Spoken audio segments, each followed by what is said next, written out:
कैसे हैं आप लोग? ठीक है।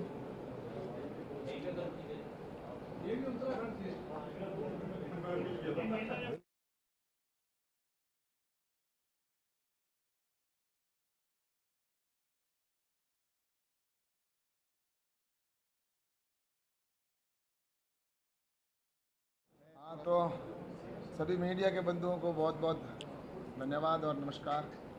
आप सभी आए और आज हमारे बीच में हमारे उत्तराखंड के मुख्यमंत्री जी आदरणीय पुष्कर सिंह जी धामी साहब पधारे हैं और साथ ही विनय जी जो उत्तराखंड सरकार में मंत्री हैं वो भी हमारे बीच में हैं। तो मैं साहब से निवेदन करूंगा कि आप सभी यहाँ के जो लुधियाना के सभी प्रेस के बंधु आए हुए मीडिया और प्रिंट के, तो आप सभी उनको संबोधित करें।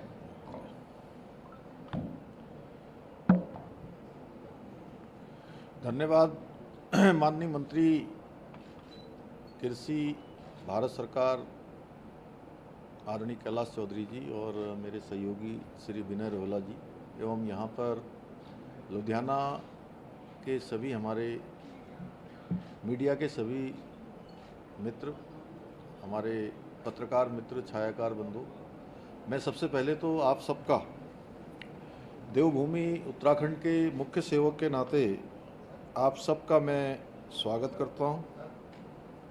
क्या हो रहा है? माइक आ रहा है ना? आवाज़ आ रही है? कम आ रही है? हाँ।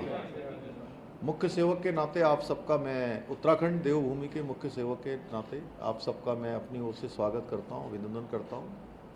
और लोकतंत्र के इस महायज्ञ में जहाँ हम सब लोग अपने अपने राजनीतिक क्षेत्र में काम कर रहे हैं, तो राजनीतिक दलों में अपनी प्रचार प्रसार से संबंधित आप सबके माध्यम से अपनी जो बातें हैं जनता तक पहुंचाने का काम कर रहे हैं और उसमें आप सबका सहयोग पूरे देश के अंदर मिल रहा है। और लुधियाना में भी आया था तो मुझे मेरे मन में इच्छा हुई कि आप सबसे भेंट भी हो जाएगी और कुछ बातें भी हो जाएंगी। तो आप सभी जानते हैं पिछले 10 वर्षों में आदरणीय प्रधानमंत्री मोदी जी के कालखंड में भारत तेज़ी से आगे बढ़ा है, पूरे देश के अंदर तेज़ी से विकास हुआ है हर क्षेत्र में, और पूरे विश्व के अंदर भारत का मान सम्मान बढ़ा है, हमारी पहचान बढ़ी है।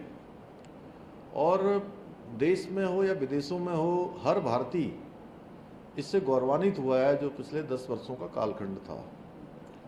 और एक कालखंड वो भी था जब दुनिया के देशों में हमारी जो बातें थी वो बहुत गंभीरता से नहीं ली जाती थी। विश्व के मंचों पर भारत अपनी बात भी नहीं कर पाता था और हमारी पहचान ऐसी बनने लगी थी कि हम दब्बू भारत हैं, पिछलग्गू भारत हैं। उससे भारत को बाहर निकालने का काम, दुनिया में एक उभार दिलाने का काम, विश्व के मानचित्र में भारत का डंका बजाने का काम पिछले 10 वर्षों का जो मोदी जी का कालखंड है उस कालखंड में हुआ है।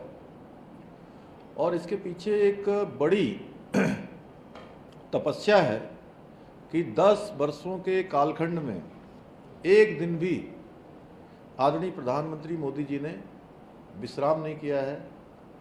एक एक पल और एक एक क्षण देश के लिए लगाया है और पूरे भारतवासियों को, देश के 140 करोड़ लोगों को अपना परिवार मानकर उनके लिए जो सबसे अच्छा हो सकता है वो देने का संपूर्ण प्रयास किया है, संपूर्ण उसके लिए उन्होंने परिश्रम किया है।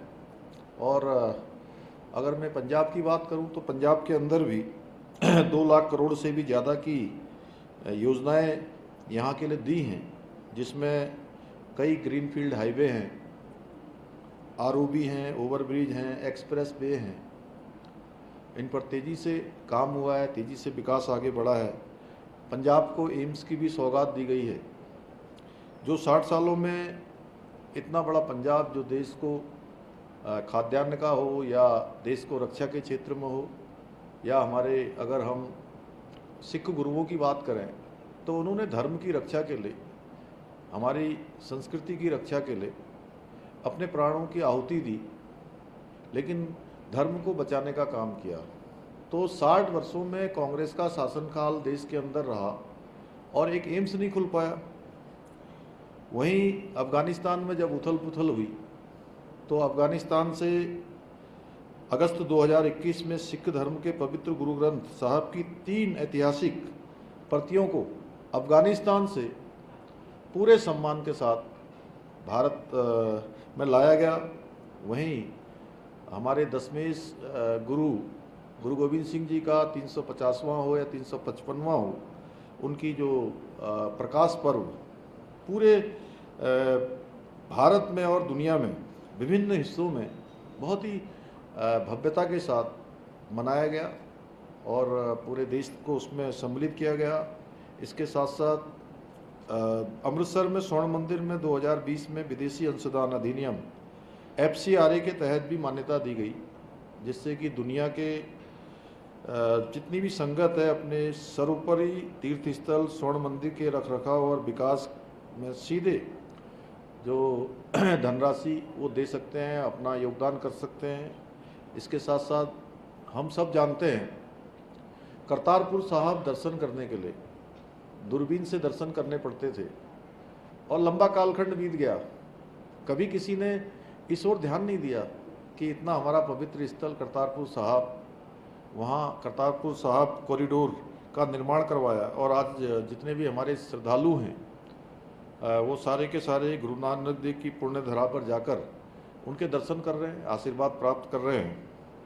ऐसे ही गुरु गोविंद सिंह जी के 4 साहबजादों के नाम पर 26 दिसंबर को वीर बाल दिवस मनाने की भी शुरुआत की गई और इतना शहादत का, इतने पराक्रम का, न झुकने वाला न रुकने वाला, जो उनके द्वारा दीवार में चुना जाना स्वीकार किया गया और झुकना और रुकना स्वीकार नहीं किया। और उन्होंने कहा भी उस समय कि हम धर्म के सच्चे, ईमान के सच्चे गुरु गोविंद सिंह के बच्चे, हम रुक नहीं सकते, हम झुक नहीं सकते।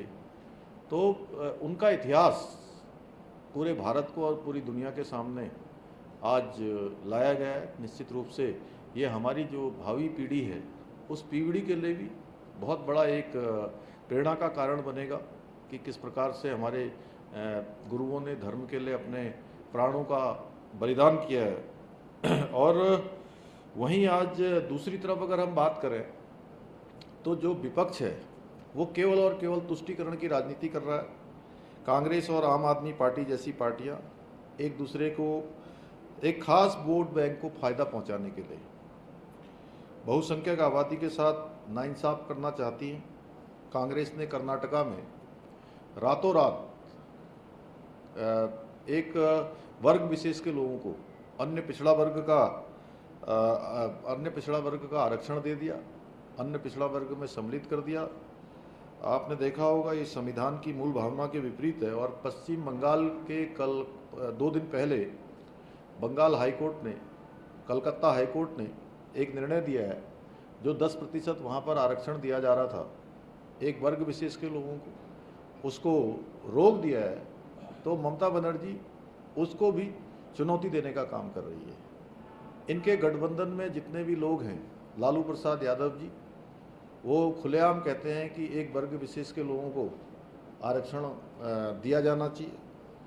आम आदमी पार्टी धूर्तता और भ्रष्टाचार में आज उसने कांग्रेस को भी पीछे छोड़ दिया है और उनकी पार्टी के सर्वे सर्वा स्वयं जो है शराब घोटाले में जेल की चक्की पीस चुके हैं। आम आदमी पार्टी और कांग्रेस पार्टी, इनके पास ना ही कोई विजन है, ना ही कोई विचारधारा है, सिर्फ ये सत्ता के भूखे हैं। इसलिए आपने देखा होगा कि मैं पंजाब आ रहा हूँ, पिछली बार भी मैं पंजाब आया तो मुझे बहुत आश्चर्य हुआ कि दिल्ली में और हरियाणा में ये दोनों पार्टियाँ एक दूसरे के साथ गठबंधन बनाकर लड़ रही हैं, एक दूसरे के साथ गठबंधन में हैं।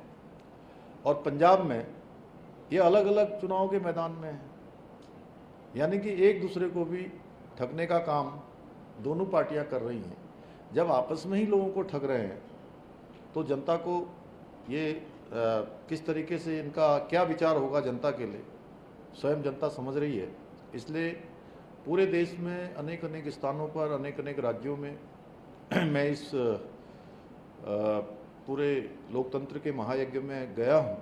मैंने देखा है कि पूरब हो, पश्चिम हो, उत्तर हो, दक्षिण हो, और हर चरण के जिस प्रकार से हर चरण में लोगों का उत्साह भी देखा और लोगों का मोदी जी के प्रति एक प्रेम और जुड़ाव देखा, तो मैं कह सकता हूं कि देश की जनता का जुड़ाव और देश की जनता का जो असली गठबंधन है वो नरेंद्र मोदी जी के साथ है, और उनकी ही वेव चल रही है पूरे देश के अंदर। भारतीय जनता पार्टी की वेव चल रही है, और आज छठे चरण का मतदान संपन्न हो गया है। तो निश्चित रूप से सातवें चरण के मतदान के बाद 4 जून को जब नतीजे आएंगे तो भारतीय जनता पार्टी और एनडीए 400 पार का जो हमारा संकल्प है, वो संकल्प देश की जनता के आशीर्वाद से पूरा होगा और ऐतिहासिक मतों से तीसरी बार आदरणीय मोदी जी प्रधानमंत्री बनेंगे।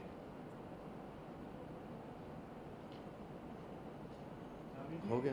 आपने पंजाब के संदर्भ में बात की है। पंजाब में किसान आंदोलन के माध्यम से बहुत भाजपा का विरोध हो रहा है। इस विरोध की जो राजनीति है, इसको आप कैसे देख रहे हैं कि क्या चलता है? देखिए, किसानों के लिए जो काम आदरणीय प्रधानमंत्री मोदी जी ने किया है, मैं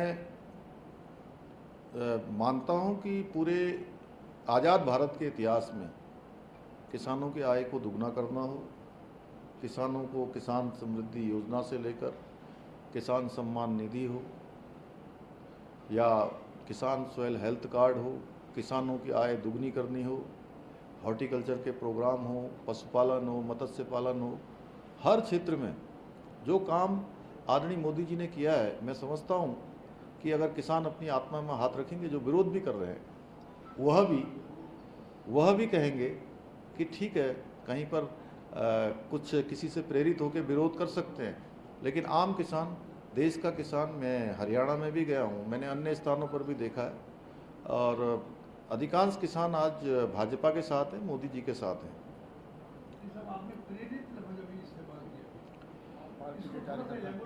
अब कहीं पर विरोध के लिए विरोध करने वाली बातें हैं।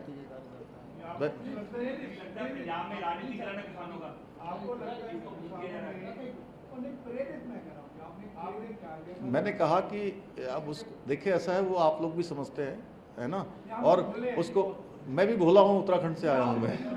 जी, मैं उत्तराखंड से आया हूँ। चलिए आगे बढ़िए। इसके अलावा कुछ नहीं पूछेंगे क्या है?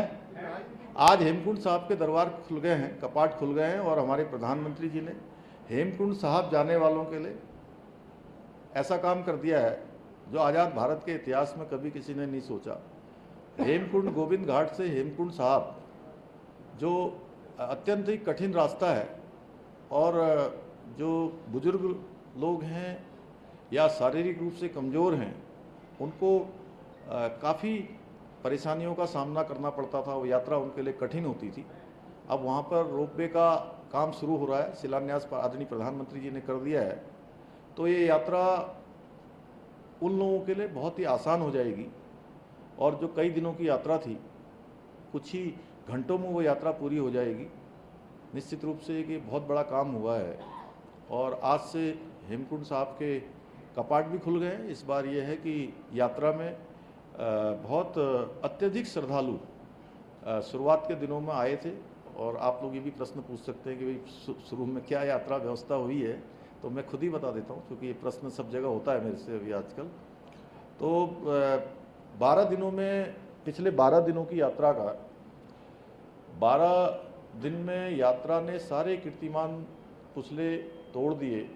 जितनी संख्या थी, वो संख्या हमारी 10 लाख को लगभग क्रॉस कर गई, और जो धाम हैं, उन धामों की एक अपनी बियरिंग कैपेसिटी है, धारण क्षमता है।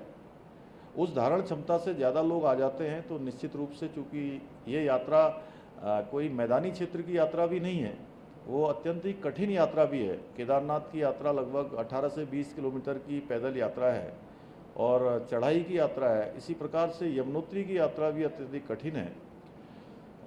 शुरुआती दिनों में जरूर ज़्यादा संख्या होने के कारण से कुछ असुविधाओं का सामना भी करना पड़ा, लेकिन हमने सबसे उसके बाद निवेदन किया, व्यवस्था बनाई और जो ऑफलाइन बहुत सारे लोग अनेक स्थानों से देश के धामों के दर्शन करने के लिए आ गए थे और उन्होंने रजिस्ट्रेशन नहीं किया था, लेकिन ऑफलाइन रजिस्ट्रेशन से उन सभी को उस समय में भेजा था। लेकिन इधर जब संख्या अत्यधिक हो गई तो हमने ऑफलाइन रजिस्ट्रेशन की व्यवस्था बंद कर दी है और अब 31 मई तक केवल ऑनलाइन जो रजिस्ट्रेशन है उसी से यात्रा हो रही है। और इसके पीछे हमारा हेतु केवल एक ही है कि हर हालत में जो यात्री हैं, तीर्थयात्री हैं, श्रद्धालु हैं, उनकी सुरक्षा बहुत ज़रूरी है और वही हमारी सर्वोच्च प्राथमिकता है। उनको असुविधा न हो, परेशानी न हो। अब यात्रा सुचारू रूप से चल रही है। आज भी मैं चूँकि हर 2-3 घंटे में मैं लगातार अपडेट लेता हूँ, दिन भर लगातार चलता हूँ। आज बद्री विशाल में संख्या थोड़ा ज़्यादा है, बाकी तीनों धाम हमारे सामान्य स्थिति में है। सर, अगर पंजाब की बात करें, नया पंजाब जो बनाने की बात की जा रही है, उसके बारे में क्या कहना चाहिए कि पंजाब को किस तरह का नया पंजाब बनाने की? पंजाब देखिए, जो विकास का रथ है, उस विकास के रथ में पंजाब भी आगे बढ़े। आज देश के सभी राज्य आगे बढ़ रहे हैं और मोदी जी पूरे देश के लिए एक समान योजनाएं बना रहे हैं, क्योंकि उनकी योजनाओं में, विकास के मामले में, धन आवंटन के मामले में उनका सबका साथ, सबका विकास और सबका प्रयास जो मंत्र है, उसी मंत्र के आधार पर पंजाब भी आगे बढ़े और पंजाब के लोग भी उसमें कदम ताल करें। आज राहुल गांधी पहुंचे हुए पंजाब में जी और प्रियंका गांधी भी प्रचार कर रहे हैं। लगता है कि इस समय जो माहौल बना हुआ पंजाब का, इसमें क्योंकि 1 तारीख को कहीं ना कहीं जो चुनाव की देगी है, वहाँ उस दिन काफ़ी मायने रखता है पंजाबियों के लिए। उस दिन हरमंदिर साहब का अटैक हुआ। नहीं, देखिए, ये तो चुनाव आयोग पूरे देश का कैलेंडर घोषित करता है और मैं समझता हूँ कि ये लोकतंत्र का महायज्ञ है, इसमें सभी को भाग लेना है। क्योंकि उत्तराखंड में जब चुनाव हो रहा था पहले चरण में, तो उस दिन जो है 19 अप्रैल का तिथि थी और 19 अप्रैल को संपूर्ण उत्तराखंड में और वेस्टर्न यूपी में, जहाँ पहले चरण का मतदान हो रहा था, उस दिन शादियों की सबसे ज़्यादा सालक थे। उस दिन सबसे ज़्यादा शादियों की तिथि थी, शुभ दिन माना जाता था। लेकिन हम लोगों ने निवेदन किया, अभी कोई भी दिन हो लोकतंत्र के लीडर का बयान लगातार वायरल हो रहा है कि पंजाब में जो यूपी बिहार से लोग आ रहे हैं, उनको जमीन नहीं देनी चाहिए, उनको वोट डालने का अधिकार नहीं देना चाहिए। क्या लगता है आपके मुताबिक ये सही है, ऐसा होना चाहिए? देखिए, आज पूरा देश आगे बढ़ रहा है और पूरा देश एक है। एक भारत श्रेष्ठ भारत की कल्पना हो रही है। अभी आपने देखा होगा पिछले दिनों माननीय प्रधानमंत्री जी ने काशी के अंदर तमिल के लोगों को लाकर काशी तमिल संगमम का आयोजन किया गया। देश के जितने भी हमारे राजभवन हैं, उन राजभवनों में वहाँ के रहने वाले प्रवासियों के द्वारा, राजभवन के द्वारा आयोजित उनके स्थापना दिवस मनाए जा रहे हैं, उनके परंपरागत जो त्यौहार मनाए जा रहे हैं। इसके पीछे एक ही हेतु है कि कश्मीर से लेकर कन्याकुमारी, अटक से लेकर कटक तक, पूरब से पश्चिम और उत्तर से लेकर दक्षिण तक पूरा भारत एक है और पूरे भारतवासी आज गौरवान्वित है कि हमारा देश आज इस दिशा में बढ़ चुका है। तो मैं समझता हूँ कि इस प्रकार की बातों का कोई औचित्य नहीं।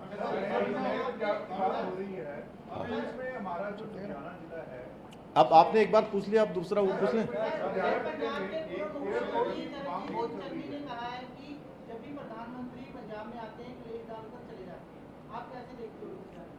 प्रधानमंत्री जी ने देखिए देश का गौरव बढ़ाया है और मैं समझता हूँ कि आज़ाद भारत के वो पहले प्रधानमंत्री हैं जिनको आज देश में हो या विदेशों में सर्वाधिक रेटिंग की लोकप्रियता है, सर्वाधिक उनका आज सम्मान है और दुनिया के देशों में सम्मान है। कहते हैं दुनिया के ऑस्ट्रेलिया जैसे देशों के राष्ट्रपति और प्रधानमंत्री कहते हैं मोदी इज द बॉस। जी धन्यवाद।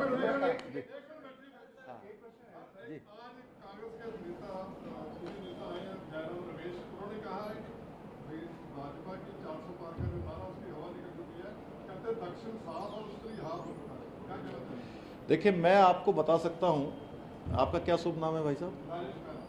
राजेश जी, देखिए राजेश जी, मैं आपको बता देता हूँ, दक्षिण में हमारी तेलंगाना में इस बार पूरा रिकॉर्ड तोड़ सीटें आने वाली हैं। उड़ीसा में हमारे बहुमत की सरकार आने वाली है, पिछले मुकाबले काफ़ी बढ़ने वाला। आंध्र में बढ़ने वाला है, तमिल में भी हम आगे बढ़ने वाले हैं, केरल में भी आगे बढ़ने वाले हैं, और उत्तर भारत में पिछली बार से अधिक सीटें आने वाली हैं, पूर्वोत्तर में उससे अधिक आने वाली हैं। इसलिए 400 पार का ये केवल नारा नहीं है, संकल्प है। कांग्रेस पार्टी देखिए बुरी तरह से अपनी हार स्वीकार कर चुकी है। इसका एक उदाहरण मैं अन्य जगह भी दिया हूं और आपको भी दे रहा हूं। अमेठी सीट जहां राहुल बाबा और अखिलेश बाबा दोनों ने आपस में गठबंधन किया है, दोनों ने जोड़ी बनाई है, और वो सीट उत्तर प्रदेश में आती है। और वो सीट इंदिरा गांधी जी के ज़माने से उनके परिवार की परंपरागत सीट थी। उस सीट से राहुल बाबा चुनाव नहीं लड़ पाए। एक पार्टी के युवराज सर्वे सर्वा वो हिम्मत नहीं कर पाए। तो आप स्वयं आकलन कर लीजिए कि उनकी स्थिति क्या है। एक औद्योगिक शहर है ये, जी जिसमें आप रहते हैं। जी, यहाँ पे लंबे समय से एक अंतर्राष्ट्रीय एयरपोर्ट की चल रही है। मोदी जी ने इतने एयरपोर्ट बनाए हैं। केंद्र सरकार क्या आगामी ये जो तीसरी बार में कुछ करेगी? देखिए निश्चित रूप से देश आज हमारा, हाँ अच्छी बात पूछिए ना, पूछने दीजिए, क्या मैं बताता हूँ। अब उनका सवाल का जवाब तो दे दूंगा जी। आप लोग देखिए, ऐसा है कि मैं इससे कोई ऐसा नहीं, अब समय का है थोड़ा, लेकिन मैं आप जितना पूछोगे उतना मैं बोल दूंगा, कोई दिक्कत नहीं है। और मैं बोलूंगा वही जो मुझे बोलना है, ये ध्यान रखिएगा, ठीक है। एयरपोर्ट देखिए, मैं आपको बताऊं कि अभी मैं और आदरणीय कैलाश चौधरी जी हमारे माननीय मंत्री हैं भारत सरकार के, यही चर्चा करते हुए आ रहे थे कि इतना लंबा कालखंड बीत गया, इतना हमारा औद्योगिक नगरी है, इसमें इतने विकास की संभावनाएं हैं, निवेश की और संभावनाएं हैं, तो यहाँ एयरपोर्ट होना चाहिए निश्चित रूप से। इसके लिए मोदी जी के तीसरे कालखंड में देश के अंदर हवाई अड्डे, इस दूसरे ही अगर 10 सालों के अगर कालखंड को देखेंगे तो मैं जितना 70 सालों में हवाई अड्डे बने उससे ज़्यादा इन 10 सालों में बने हैं। तो निश्चित रूप से हमारी संभावनाएं खुली हुई हैं, और ये लुधियाना शहर क्योंकि देश दुनिया से जुड़े, उसके लिए सभी लोग प्रयास करेंगे। भारतीय जनता पार्टी प्रयास करेगी, और मोदी जी का तो हमेशा से प्रयास रहता है। विरोधी जो है प्रचार कर रहे हैं कि अगर तीसरी बार मोदी सरकार आई तो संविधान खत्म हो जाएगा, उसके बारे में क्या? देखिए, मोदी जी की सरकार जो थी 2014 से लेकर 2024 तक, ये पूर्ण बहुमत की सरकार थी, और 400 के आसपास तो आज भी एनडीए और भाजपा का समर्थन है। तो 400 इसलिए चाहिए कि जो काम चल रहे हैं वो काम और तेजी से चलें, उनमें कोई रुकावट ना हो। जो विकास का रथ आगे बढ़ा है वो तेजी से आगे बढ़े, उसका इंजन और तेज दौड़े। केजरीवाल की गिरफ्तारी को लेके विपक्ष बहुत प्रश्न लगा रहा है कि उसको कह रहा है कि जड़ जी, ये ईडी, सीबीआई और ये एजेंसियां, ये भारतीय जनता पार्टी के समय में या आदरणीय मोदी जी के समय में नहीं बनी, ये पहले की हैं, और एजेंसियां जांच कर रही है। अब तो माननीय न्यायालय में 2 तारीख को फिर से केजरीवाल जी उसी मुकदमे में जेल जाएंगे, और उन पर मुकदमा चलेगा। अगर वो साफ होंगे तो छूट जाएंगे, नहीं तो जेल जो सजा होती है सबके लिए एक व्यवस्था है। उन्होंने बोला कि मोदी जी ने एक इंटरव्यू में कहा है कि केजरीवाल अनुभवी चोर है, उसके खिलाफ कोई सबूत नहीं मिला। उन्होंने अपने इंटरव्यू में बोला है कि मेरे पास कोई सबूत नहीं है। ऐसी कोई बात नहीं बोली है। चलिए, धन्यवाद।